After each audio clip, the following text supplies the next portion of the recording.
नमस्कार, आपकी बात मध्य प्रदेश में आप सभी का स्वागत है। मैं हूं आपके साथ पवन पांडे। तो धार की भोजशाला परिसर एक बार फिर से सुर्खियों में आ गई है। आज ये मामला सुप्रीम कोर्ट में पहुंचने से सुर्खियों में आया है। दरअसल मुस्लिम पक्ष मध्य प्रदेश हाई कोर्ट के फैसले को चुनौती देने के लिए सुप्रीम कोर्ट पहुंचा और मुस्लिम पक्ष की ओर से हाई कोर्ट के आदेश पर अंतरिम रोक लगाने और पहले जैसी स्थिति बहाल करने की मांग की गई। यानी कि शुक्रवार को मुस्लिम समुदाय को नमाज पढ़ने को मिले, ये मांग की गई। मुस्लिम समाज की इस याचिका पर सुप्रीम कोर्ट ने सुनवाई की और कोर्ट ने फिलहाल अंतरिम राहत देने से साफ इनकार कर दिया।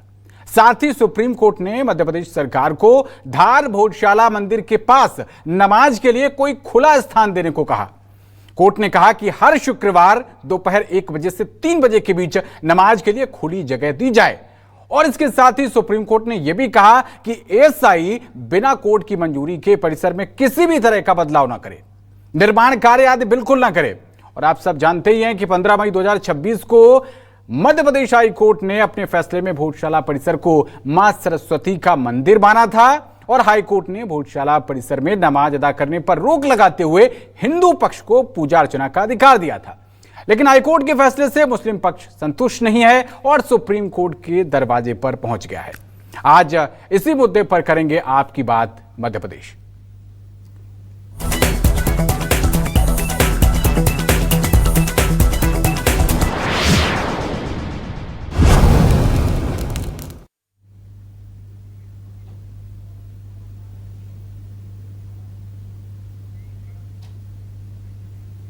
और इस मामले पर हिंदू पक्ष के याचिकाकर्ता आशीष गोयल और भोजशाला मुक्ति यज्ञ के गोपाल शर्मा का क्या कुछ कहना है, सुनवाते हैं आपको। तो आज किसी भी प्रकार की कोई राहत मुस्लिम पक्ष को उस याचिका में नहीं मिली। किसी प्रकार का कोई स्थगन आदेश या स्टे नहीं हुआ है, न ही कोई इस प्रकार का आदेश पारित हुआ है कि वहाँ की पूजा जो है वो अवरुद्ध होगी। सूर्योदय से सूर्यास्त तक मां सरस्वती की पूजा जो पिछले 2 महीने से क्रम जारी है, वो क्रम भी जारी रहेगा। ये तो बसंत पंचमी को दिन भी इनकी नमाज हुई है, तो अभी इनको परिसर के अंदर बाहर की तरफ कहीं भी नमाज होगी तो सुप्रीम कोर्ट के आदेश का स्वागत है। लेकिन निश्चित ही जब सुप्रीम कोर्ट निर्णायक भूमिका में आएगा तो भोजशाला की गौरव की पुनर्स्थापना पुनः जो राजा भोज के काल की थी पूरा स्वरूप भोजशाला का आएगा, ऐसा पूरा विश्वास है। प्रतिमा भी लंदन से आकर विराजमान होगी। और इस मामले पर मध्य प्रदेश के सत्ता पक्ष और विपक्ष का क्या कुछ कहना है, ये भी आपको सुनवाते हैं। कांग्रेस के विधायक आरिफ मसूद और दुर्गेश जो कि भारतीय जनता पार्टी के प्रवक्ता हैं, उनका क्या कुछ कहना है, सुनिए। साफ की उम्मीद सर्वोच्च न्यायालय से रखना चाहिए। वकीलों ने अच्छी बहस करी है और अभी क्योंकि टेंटेटिव हम आज ये नहीं कह सकते कि फैसला किस रुख पर जा रहा है, लेकिन जहाँ तक उम्मीद बनी है वो ऐसा लगता है कि बहुत बेहतर होगा और अच्छा होगा। जनता पार्टी की सरकारें न्यायालय हो, उच्च न्यायालय हो, सर्वोच्च न्यायालय हो, उसको अक्षरशः पालन करने का काम करती हैं। पूर्व में भी आपने देखा जब भोजशाला वाले विषय में जब हाई कोर्ट ने जो निर्देश दिया उसका अक्षरशः पालन करने का काम किया और अब भी जो सुप्रीम कोर्ट का निर्णय है वो सर माथे है और निश्चित रूप से जो वो निर्णय है उसको अक्षरशः पालन किया जाएगा। और आज इस अहम मुद्दे पर न्यूज़ 24 मध्य प्रदेश छत्तीसगढ़ के सवाल क्या रहने वाले हैं, ये रहे आपकी स्क्रीन पर। भोजशाला मामला फिर अदालत में अटका, मुस्लिम पक्ष को मंदिर के पास मिलेगी नमाज की जगह, तो ये बड़ा सवाल। और हाईकोर्ट के आदेश पर स्टे नहीं मिला, एएसआई भी बिना मंजूरी निर्माण नहीं करवा सकेगा। मुस्लिम पक्ष बोला हमें अदालत पर पूरा भरोसा, लेकिन संत समाज बोला यहां भी हिंदू पक्ष जीतेगा। भोजशाला में मंदिर परिसर के पास ही जुमे की नमाज अदा होगी और सुप्रीम कोर्ट तय करेगा कि मंदिर रहेगा या फिर मस्जिद बनेगी। आज के ये बेहद अहम सवाल, जिनके इर्द गिर्द आज इस महत्वपूर्ण मुद्दे पर चर्चा करेंगे।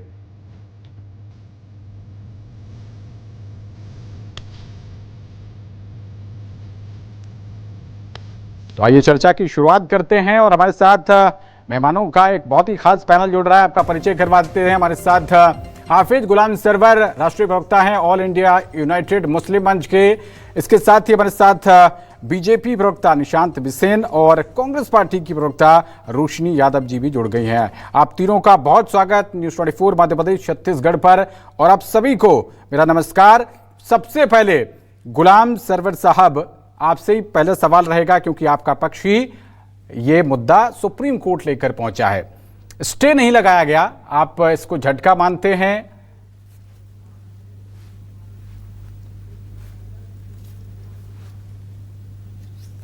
सरवर साहब, क्या आपको मेरी आवाज मिल पा रही है? कह रहा हूं, मेरी आवाज जा रही है? जी जी, आ रही आवाज आ रही है, बिल्कुल। आप अपनी पक्ष रखिए। माननीय उच्चतम न्यायालय को उच्च न्यायालय के आदेश पर पूर्णतः रोक लगाना चाहिए था, स्टे लगाना चाहिए था, लेकिन बहरहाल संतोषजनक बात यह है कि माननीय उच्चतम न्यायालय ने याचिका स्वीकार कर लिया है और कुछ अंतरिम आदेश भी दिए हैं, जिसमें नमाज पर लगे प्रतिबंध को कम से कम हटाया गया है। और एक विनती मेरी माननीय उच्चतम न्यायालय से रहेगी कि कम समय में इसका निपटारा कर दिया जाए। जो भी उनका आदेश होगा उच्चतम न्यायालय का, उसे सहर्ष स्वीकार किया जाएगा।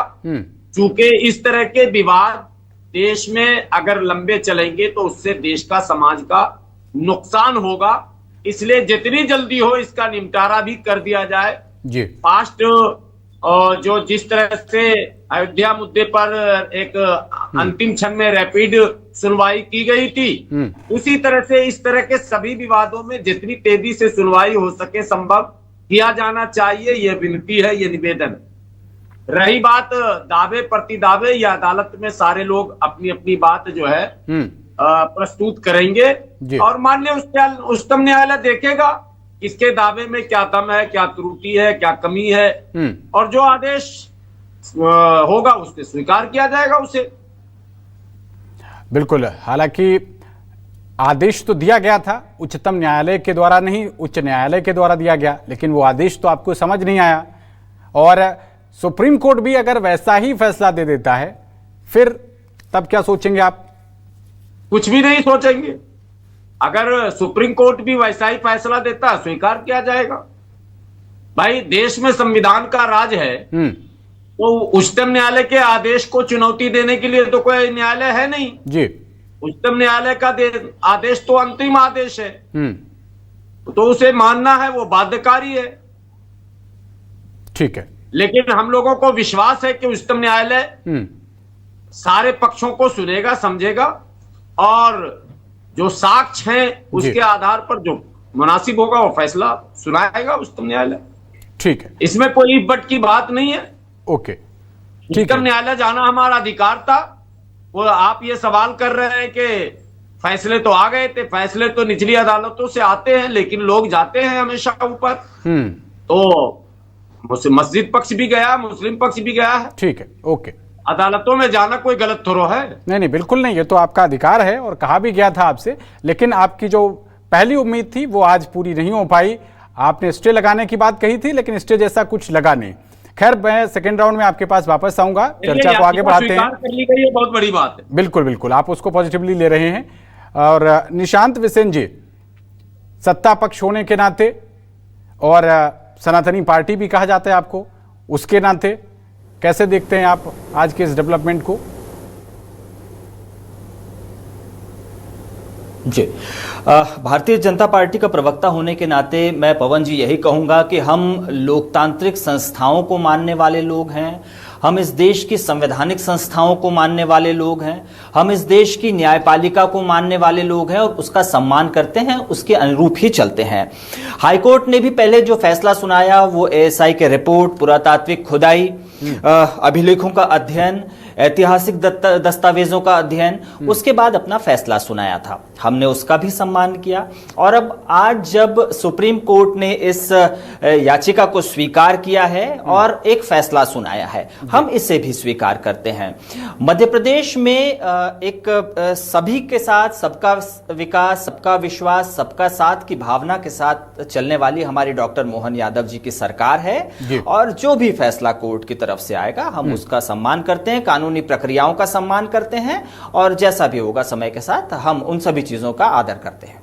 निशांत जी, सत्ताधारी पार्टी के प्रवक्ता होने के नाते सरकार को यह डायरेक्शन दी है सुप्रीम कोर्ट ने कि आप भोजशाला के पास में ही कोई खुली जगह उपलब्ध कराएं 1 बजे से 3 बजे तक। कहां पर वो जगह देंगे, इस विषय में कोई विचार हुआ हो? ये नीतिगत विषय है पवन जी सरकार का, तो सरकार इस बारे में जैसे ही सार्वजनिक जानकारी करेगी ये हम सभी के पास होगी। फिर भी उम्मीद करते हैं कि कुछ तो आपके पास ऑप्शंस होंगे, आपकी राय भी ली जाती होगी। भोजशाला के पास अगर जैसे डायरेक्शन सरकार को मिलेंगे, तो फिर कहां पर दी जा सकती है?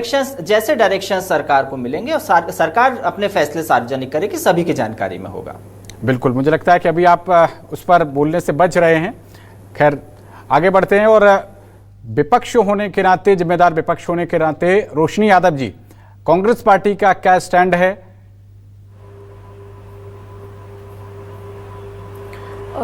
देखिए बिल्कुल पवन जी, कांग्रेस पार्टी माननीय सुप्रीम कोर्ट के आज के फैसले के पूरी तरह स्वागत करती है, क्योंकि कांग्रेस तो हमेशा से संविधान की लड़ाई लड़ते आई है और न्यायपालिका को सर्वोच्च माना है।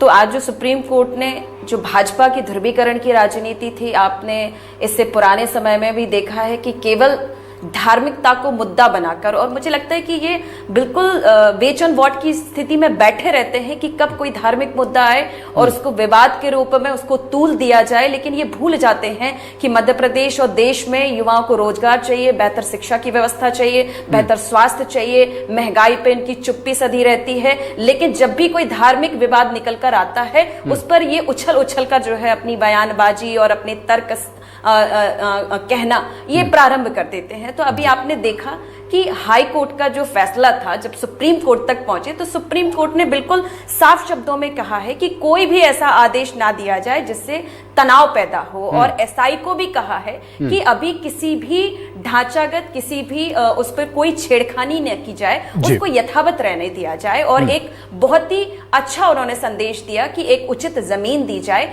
जिसमें चूंकि हमेशा कांग्रेस का ये नारा रहा है कि हिंदू मुस्लिम सिख ईसाई आपस में हम भाई भाई, और मुझे लगता है कि मैं भाजपा को याद दिलाना चाहती हूँ, उनको बीते वर्षों को भी याद करना चाहिए और मानना चाहिए कि जो हमारा प्लेसेस वर्शिप ऑफ एक्ट था 1991 एक्ट के तहत, ये उस समय कांग्रेस की सरकार में पीवी नरसिम्हा राव जी ने इसको लाया था। इसीलिए लाया गया था ताकि हम धार्मिक जितने भी मुद्दे हैं उनको फ्रीज करें। और आप देखें कि सबसे बड़ी बात 2019 में इस जो हमारी 5 जजों की बेंच थी सीजीआई की, उन्होंने इस बात को बहुत ही स्वागत पूर्वक और प्रशंसा की थी इसकी, कि 2019 में इस बात को कहा गया था कि जो 15 अगस्त 1947 में 47 के हमें अधिनियम को मानना चाहिए, उस बात को मानना चाहिए कि हमें धार्मिक विवादों में नहीं पड़ना चाहिए। और मैं आज आपके चैनल से मध्य प्रदेश की जनता से और आप सबसे पूछती हूँ कि कब तक हम गड़े मुर्दे उखाड़ते रहेंगे, जब आप मध्य प्रदेश आज चरम महंगाई पर है, युवा करोड़ों युवा बेरोजगार हैं, नीट के पेपर लीक हो रहे, नर्सिंग घोटाले चल रहे, पूरा मध्य प्रदेश भ्रष्टाचार में लिप्त है। तो मुझे लगता है इन सबसे ऊपर उठ करके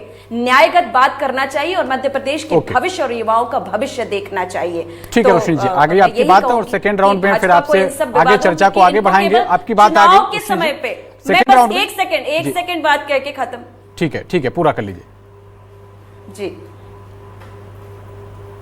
नहीं, मैंने कहा कि इनको केवल जो है भगवान चुनावी समय में याद आते हैं कि भगवान राम जी का नारा लगाना है, जय श्री राम कहना है। मजदूर बेचारे कितने लोगों ने चंदा इकट्ठा करके एक एक ईंट लगाने के लिए अपना परिश्रम दान किया, इन्होंने चंदा ही जो है घोटाला कर लिया, और वो तो किया ही किया, चढ़ावा भी घोटाला मार लिया, उसमें भी भ्रष्टाचार। पवन जी आपको समय चाहूंगा, ठीक है, वक्तव्य नहीं। ठीक है रोशनी जी, अगर कांग्रेस की तरफ से राजनीतिक बयान आ गया हो तो अब मैं शुरू होता हूं। बिल्कुल, सबसे ज्यादा समय आपको मिला, आपकी बात आ गई। मैं बिशन साहब आपके पास आऊंगा, लेकिन एक जो हमारे पैनलिस्ट हैं उनको अभी तक मैं चर्चा में नहीं ला पाया हूं, एक बार उनकी बात आ जाने देते हैं, फिर मैं आपके पास आऊंगा सीधे। निशांत बिसेन जी, हमारे साथ आशीष गोयल साहब जुड़ गए हैं, जो कि याचिकाकर्ता हैं हिंदू फ्रंट फॉर जस्टिस की तरफ से। आशीष जी, आपका भी बहुत स्वागत है न्यूज़ 24 मध्य प्रदेश छत्तीसगढ़ पर। आपको भी मेरा नमस्कार। और यहां पर आपने देखा कि बीजेपी पर भी आरोप लगाए जा रहे हैं, और ये आरोप आप पर भी हैं अगर देखा जाए अप्रत्यक्ष रूप से, क्योंकि आप धार्मिक मुद्दे क्यों उखाड़ रहे हैं? 15 अगस्त 1947 को जैसा था ठीक है वैसे ही रहने दीजिए।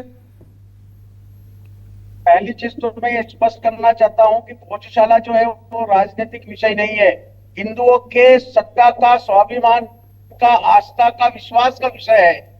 700 सालों से हिंदू समाज जो है भोजशाला की मुक्ति और उसके गौरव की पुनर्स्थापना के लिए लगातार संघर्ष कर रहा है, कभी सांस्कृतिक पुनर्जागरण के माध्यम से, कभी संघर्ष के माध्यम से, सत्याग्रह के माध्यम से, न्यायालय संघर्ष के माध्यम से। तो यह राजनीति का विषय नहीं है। वो राजा भोज ने 1034 में भोजशाला का निर्माण करा। अपने हिंदू बटुआ जस्टिस की ओर से न्यायालय की शरण में गए। 15 मई 2026 को न्यायालय ने निर्णय दिया। एएसआई ने 91 दिन का सर्वे कराए। वह सर्वे रिपोर्ट बहुत बड़ा आधार बनी। वहां पे मुक्तियां प्राप्त हुई। शंख चक्र गदा पद्म आज भी है। भोजशाला का एक एक पत्थर उसके मंदिर होने की गवाही दे रहा है। तो यह कोई राजनीति का विषय नहीं है। जो उनको ऐसा लगता है वे स्वयं एक बार भोजशाला आ जाए और आके देख ले क्या है। दूसरा, आप तो कह रहे 15 अगस्त 1947, तो इस बारे में हाईकोर्ट में भी सभी पक्षों ने अपनी अपनी बात रखी है। प्लेसेस ऑफ वर्शिप एक्ट की धारा 431 कहती है कि जो भी स्मारक एएसआई के द्वारा सुरक्षित है वे स्मारक प्लेसेस ऑफ वर्शिप एक्ट के अंतर्गत नहीं आते। इसलिए उनका धार्मिक स्वरूप तय होना था। हाईकोर्ट ने धार्मिक स्वरूप तय करा। हमने पूजा का अधिकार मांगा था। धारा 25 के अंतर्गत हमें पूजा का अधिकार प्राप्त हुआ। इसमें राजनीति कहां से आ गई? 700 साल पहले भी मंदिर था, आज भी मंदिर है। ये पार्टी पॉलिटिक्स तो अभी 1947 के बाद चालू हुई है। लेकिन आशीष जी, चुनाव, ठीक है, लेकिन आशीष जी, मुस्लिम पक्ष की याचिका को रद्द नहीं किया गया, उसको एक्सेप्ट कर लिया गया, उसको सुनवाई योग्य माना गया है। ये आपके लिए क्या सेटबैक है? नहीं, बिल्कुल नहीं है। ये तो उनका अधिकार था। तो इस बात की पूरी खुशी है कि माननीय सुप्रीम कोर्ट ने आज कितना बड़ा डिसीजन दिया है। क्या हाईकोर्ट के डिसीजन पर रोक लगाई? नहीं। हम सूर्योदय से सूर्यास्त तक मां सरस्वती का, वहां वाग देवी का वहां पे पूजन कर सकते हैं। क्या पूजा पे रोक लगाई? नहीं। क्या उस आदेश पर कोई टिप्पणी करी? नहीं। क्या उस आदेश को जो है वो स्टे करा? नहीं। केवल एकमात्र जो है वो 23 जनवरी 2026 बसंत पंचमी शुक्रवार को जो व्यवस्था बनी थी कि परिसर के बाहर कोई वैकल्पिक स्थान पर ये लोग जो है हर शुक्रवार 1 से 3 बजे तक, वह भी जब तक पूरा निर्णय नहीं आता है तब तक ये नमाज कर सकते हैं। तो ये करें, वो शासन और प्रशासन का डिसीजन है। हमारा जो है वो उसमें कोई चिंता का विषय नहीं है। हमारी चिंता का विषय ये है कि क्या मां सरस्वती के मंदिर में नमाज हो रही है? क्या विष्णु शंकर जी जैन, रजना अग्निहोत्री जी, हरिशंकर जी जैन, विनय जी जोशी और सारे योद्धाओं ने जो है न्याय की लड़ाई इसीलिए लड़ी ना कि वो मंदिर घोषित हो। आज वो मंदिर घोषित है। ठीक है, सूर्यास्त तक मां वाग देवी की पूजा होना चाहिए, पूजा हो रही है। नमाज उस मंदिर में नहीं होना चाहिए, नमाज उस मंदिर में नहीं होना चाहिए, नहीं हो रही है। अब ये तो व्यवस्थात्मक प्रश्न है। आज नहीं तो कल निश्चित रूप से हमको ये विश्वास है कि सुप्रीम कोर्ट से भी जो है और अच्छा डिसीजन हिंदू समाज के पक्ष में आवेगा। ठीक है आशीष जी, वापस लौटूंगा आपके पास।